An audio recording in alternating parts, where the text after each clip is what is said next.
Isaías, capítulo 62, versículo 1.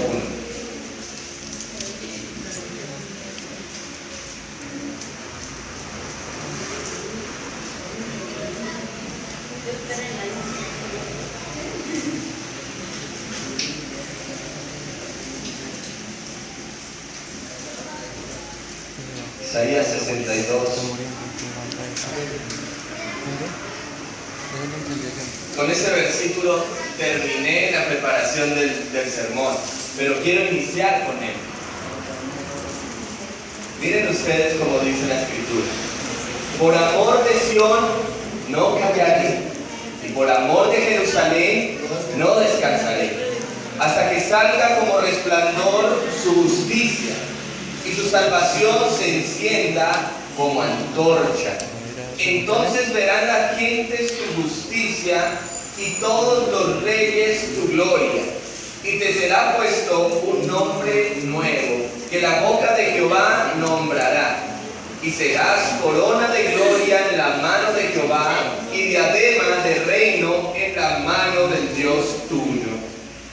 Nunca más te llamarán desamparada, ni en tu tierra se dirá más desolada, sino que será llamada Erziba, y su tierra Beula. Porque el amor de Jehová estará en ti, y tu tierra será desposada. Pues como el joven se desposa con la virgen, se desposará contigo tus hijos. Y como el gozo del esposo con la esposa, así se gozará contigo el Dios tuyo.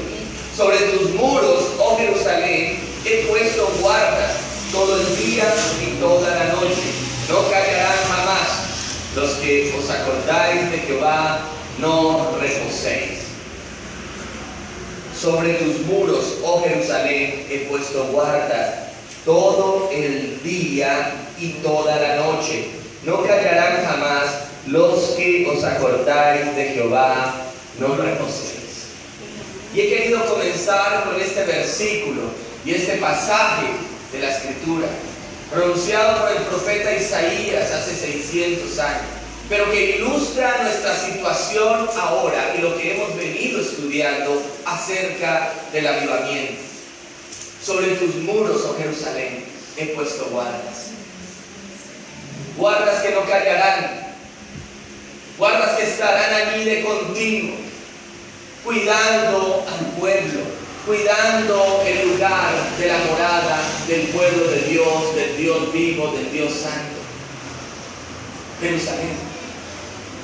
El profeta está diciendo allí que habrán unos guardas, que habrán unos vigías, personas que estarán alerta, intercediendo, orando, buscando de Dios para alertar al pueblo, para mirar cuál es la voluntad de Dios y poder bendecir. Y así necesitamos hoy, mis hermanos, intercesores, guardas sobre este muro. Necesitamos personas que estén clamando día y noche sin descanso por la visitación de Dios, para que el pueblo de Dios sea protegido, sea bendecido, sea guardado, para que cosas sucedan entre nosotros, para que ocurra lo que hoy quiero compartir, para que ocurra una antesala a la visitación de Dios. Recuerden ustedes lo que yo ya he dicho, que un avivamiento, esa visitación de Dios, ese derramamiento del Espíritu Santo, ese volver genuino a las Escrituras, no es provocado por esfuerzo humano. No hay una receta como tal. No puedo decir si hacemos esto o hacemos aquello, obtendremos un avivamiento. El avivamiento es por voluntad de Dios. Pero sí hay unos signos y hay cosas que preparan al pueblo para esa visitación de Dios. Y eso es lo que hemos venido a hablar. Y hemos venido todos estos domingos hablando acerca de avivamiento, de la oposición del enemigo y de la disposición del pueblo de Dios, de los baches que tiene la iglesia y que son preludio a un avivamiento. Y hablamos de avivamiento tiene unas connotaciones que no son emociones, sino es un verdadero volver al Señor, un volver a la vida. Díganle que está a su lado, avivamiento es que volvamos a vivir en Cristo Jesús. Necesitamos volver a vivir en Cristo Jesús. Hay muerte espiritual, hay adormecimiento espiritual. Las cosas no van del todo bien. Y quiero hacer claridad con esto. No es que no estemos agradecidos con las cosas que Dios nos da a diario. Vivimos agradecidos con el Señor. Hoy tenemos la vida, hoy nos permite venir a la iglesia, nos permite tener gente a nuestro alrededor, querida, que nos ama, que nos ayuda. Tenemos muchas bendiciones. Él es el que nos colma de favores y de misericordia. Amén. Pero la iglesia necesita un toque extraordinario de Dios. Algo inusual, algo nuevo de parte del Señor. Porque estamos pasando por bajones espirituales, como ya lo hemos advertido antes. Cosas que no están funcionando bien dentro de la iglesia. Y no solo dentro de esta congregación, sino hablo de la iglesia de nuestro Señor, alrededor del mundo. Cosas que están ocurriendo y que no son de bendición, que no alegran el corazón de Dios, que no dan gloria a nuestro Señor. Y yo quiero que también vayamos a la Escritura, al libro del Éxodo, el capítulo 33. Allí tenemos la mejor ilustración de lo que le acontece al pueblo de Dios y de las cosas por las cuales debemos orar para que el poder de Dios, la gloria de Dios sea manifestada de nuevo entre nosotros. En el libro del Éxodo, del capítulo 33, vamos a ver la historia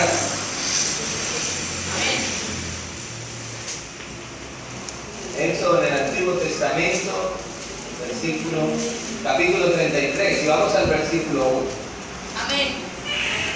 Aquí tenemos un relato, una historia del pueblo de Dios, después de haber salido de Egipto, de haber caminado en el desierto, viendo las maravillas de Dios, donde Dios mismo estaba entre ellos, en una columna de fuego guiándolos en la noche, la nube en el día, dándoles a comer del pan del cielo, el maná, dándoles agua de la roca, viendo que no se les gastaban ni siquiera los zapatos, las sandalias.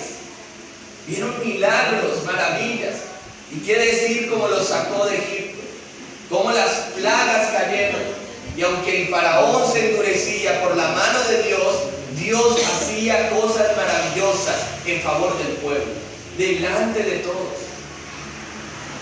Guardó al pueblo de la mortandad que hubo en Egipto, en la última plaga. Abrió el mar rojo en dos, y pasaron en seco, y tuvieron victoria contra ese ejército opresor del faraón que quedó sepultado en las aguas del mar rojo. Y ellos salieron y estuvieron en el desierto, pero comenzaron a renegar, comenzaron a murmurar. Hubo ese bajón espiritual. Hicieron un ídolo, un becerro de oro. Convencieron al mismísimo Aarón para que les hiciera ese ídolo de fundición, ese becerro de oro. Cayeron o decayeron espiritualmente. Hubo una decadencia espiritual en ese momento. Y esto nos ilustra la condición de la iglesia, ganada con el precio de la sangre de nuestro Señor Jesucristo, acompañada de prodigios, de milagros, de cosas extraordinarias por mano de los apóstoles, de su extensión por todo el planeta. Hechos prodigiosos y maravillosos son los que nos relata el libro de los Hechos de los Apóstoles, o el libro de los Hechos del Espíritu Santo. Cómo Dios acompañó a la iglesia y a pesar de la persecución vieron la victoria. Y sin embargo, la iglesia decayó espiritualmente. Cambiaron la gloria de Dios por imagen de hombres, ídolos. La iglesia cayó en idolatrías tremendas, cayó en conexiones con lo secular, con lo mundano. El sincretismo se apoderó de la iglesia, es decir, la mezcla de cultos paganos con cosas celestiales, cosas de Dios. La Biblia fue arrinconada y ocultada, despreciada por muchos siglos. Pero vino un avivamiento después. Pero previo a ese avivamiento, en la Reforma y bueno, y todos los avivamientos que ha habido en la historia de la iglesia, hubo unos aspectos importantes por los cuales hoy invito a ustedes a orar y a ser como esos guardas que vimos en Isaías 62, que están en los muros de Jerusalén y que no callarán y que estarán día y noche orando por la seguridad de su pueblo, orando por la restauración de su pueblo. ¿Saben? Ese versículo que leímos al principio de esta profecía de Isaías fue en medio de una gran tribulación, en el cual el pueblo de Israel estaba deportado y estaba esclavo en Babilonia, y estaba arruinado Jerusalén, estaba en decadencia. Todo esto es sombra de lo que puede estar sucediendo o está sucediendo en la iglesia de Jesucristo en nuestros días. Decadencia espiritual, porque se ha cambiado la gloria del Dios vivo y verdadero, del que nos salvó, por gloria de hombres. Ya no se venera al Señor sino al pastor o al apóstol. Ya no se venera al Dios vivo y verdadero, sino se le da culto al dinero, a lo material. La gente corre no a ver al Dios vivo, sino corre tras las multitudes, a ver qué es lo bueno que están dando allí, por qué se llena tanto. La gente busca lo suyo propio, busca lo de ellos, no quiere buscar el rostro de Dios. Desprecian el nombre del Señor y la gloria del Dios vivo. No le dan honor al Señor Todopoderoso. No le dan honor. Si le dieran honor al Señor, bendito. Sino que cambiaron y colocaron un becerro de oro. Lo hablo en la vida de la iglesia, en la vida de cada persona.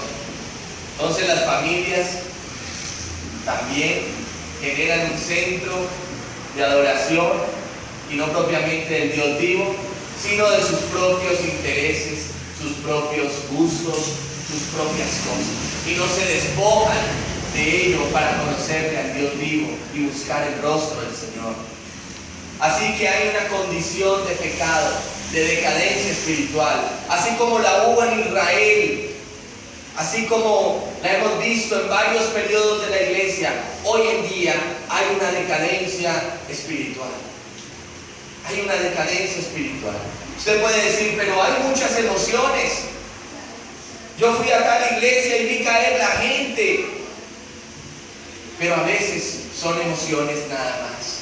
No hay una sed verdadera del Dios vivo y de su palabra. No hay un deseo de conocerle. O si no, haga un anuncio de un estudio bíblico y cuántos vienen.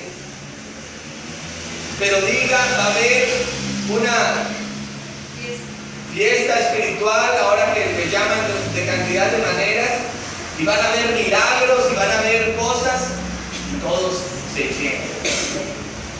No que esto no suceda, que la mano del Dios vivo y verdadero, y más en un avivamiento, se ve con poder, pero no hay que manipular nada. Él lo hace solamente.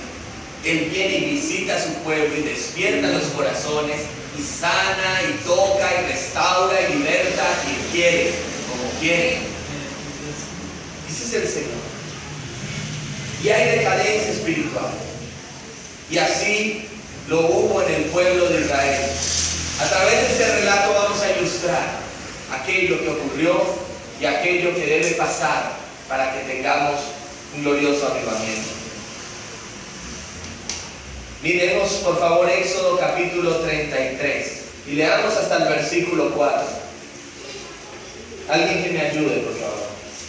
Jehová dijo a Moisés: anda, sube de aquí, sube el pueblo que sacaste de la tierra de Egipto, a la tierra de la cual juré a Abraham, Isaac y Jacob, diciendo: a tu descendencia la daré. Y yo enviaré delante de ti el ángel, y echaré fuera el cananeo, el amorreo, al eteo, al fereceo, al heveo y al jebuseo, a la tierra que fluye leche y miel. Pero yo no subiré en medio de ti, porque eres pueblo de dura cerviz, no sea que te consuman el camino. Y oyendo el pueblo esta mala noticia, hicieron luto y ninguno se puso sus atavios, porque Jehová había dicho a Moisés: di a los hijos de Israel: vosotros sois pueblo de dura cerviz.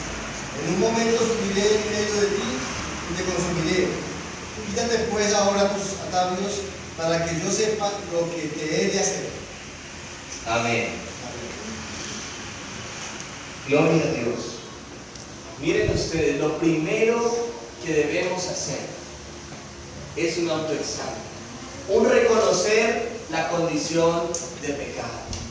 Dios le estaba diciendo a Moisés: yo los voy a enviar, van a tener éxito, les voy a enviar un ángel, pero yo no voy a ir con ustedes. Y ellos reaccionaron. Ellos vieron su pecado, que el Dios Santo ya no iba a caminar con ellos. Y eso era terrible, terrible, como lo debe ser para nosotros, que Dios no esté entre nosotros. Era terrible que el Dios vivo y verdadero, quien nos había sacado de Egipto con mano poderosa y los había guiado en el desierto ya este tiempo, no estuviera con ellos. Miren ustedes allí, en ese pasaje, ellos no se estaban lamentando porque Dios no les fuera a dar la tierra que fluye leche y miel. Dios se les estaba diciendo: ustedes la van a poseer. No era la bendición, no eran las cosas materiales que iban a tener. Ellos estaban haciendo lamentación y tuvieron conciencia de su pecado al saber que el Dios vivo no iba a ir con ellos, y para ellos eso era lo más dramático. Mis hermanos, reconocer nuestro pecado, reconocer lo que está pasando en la iglesia, es el principio de un camino hacia el avivamiento, a un camino hacia el que vuelva el Señor a visitarnos de esa forma inusual, que se manifieste su gloria entre nosotros. Y debe comenzar con un examen de nuestro corazón. ¿Cuál es nuestra condición actual? ¿Cuál es nuestra realidad? ¿Cómo está tu corazón con respecto a Dios?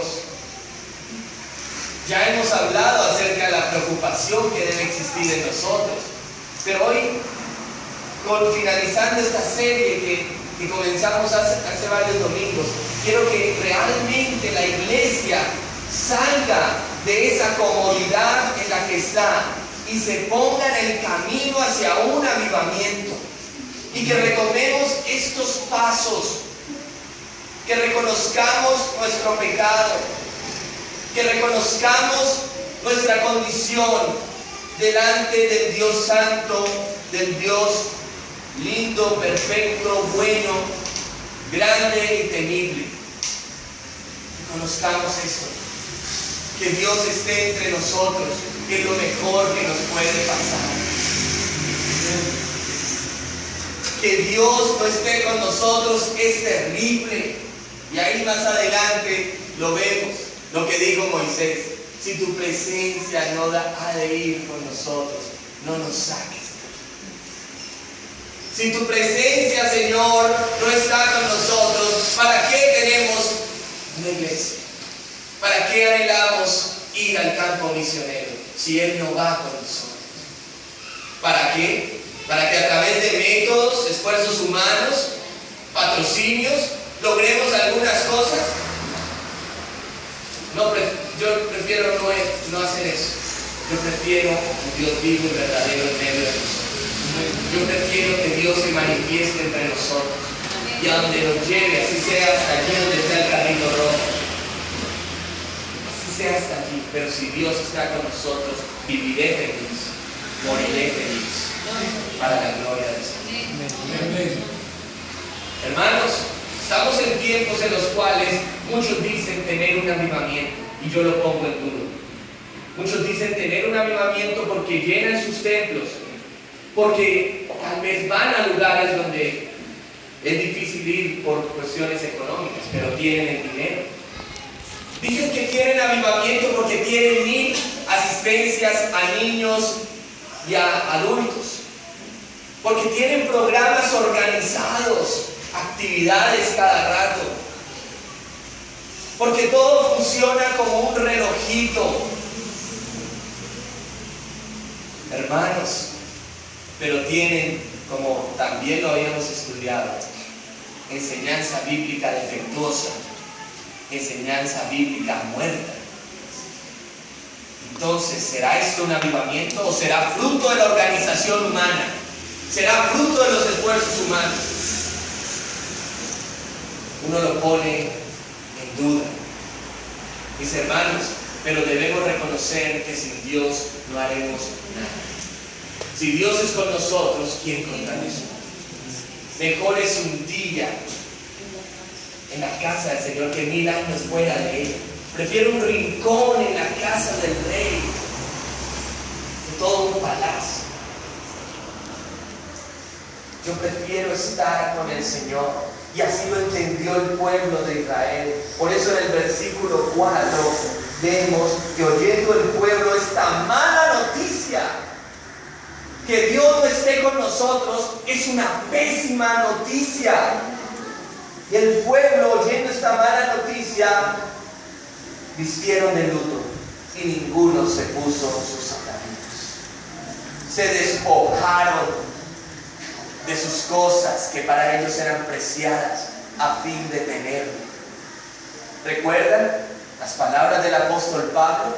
He estimado todas las cosas por pérdida, por basura, por ganarme a Cristo, por conocerle a Él. Esto mismo hizo el pueblo, y esto mismo quiere Dios que hagamos hoy, que nos despojemos de nuestros atavíos. No sé cuál sea el tuyo, tal vez sea la riqueza, tal vez sea una persona, tal vez sea algún tipo de pensamiento, filosofía, que esté impidiendo este acercamiento a Dios. Despojémonos de todo aquello y vengamos de luto. ¿Qué quiere decir de luto? Ahora es que nos tenemos que vestir de negro, ¿no? Que nuestro corazón esté contrito y humillado. Un corazón contrito y humillado Él no desprecia. Él no te echará fuera. Él te consolará, te arropará. Su presencia vendrá a tu vida y vendrá a la vida de la iglesia. Mis hermanos, leyendo yo también al doctor Martin Lloyd-Jones, quien habla mucho acerca del avivamiento, un gran hombre de Dios que predicó en Inglaterra en los años 50, en la abadía de Westminster. Mis hermanos, él decía que este movimiento no comienza con multitudes, sino comienza con unos pocos corazones que empiezan a ver la necesidad de reconocer el pecado. Tal vez de aquí seamos 20, 30, que solo 5 o 10 tengamos ese quebranto y ese deseo. Pero así comienza un avivamiento. Revisando también las biografías de los avivamientos en Irlanda del Norte, un señor de apellido McMurphy, él solo comenzó a orar. Él solo comenzó a ver lo que estaba sucediendo en América y dijo: aquí en Irlanda también debe suceder. Y se preocupó con una preocupación santa como debe estar en el corazón de cada cristiano, y comenzó a orar por un avivamiento que luego se manifestó. Dios comienza a inquietar, y visitó Dios a Irlanda del Norte con un avivamiento poderoso en 1800.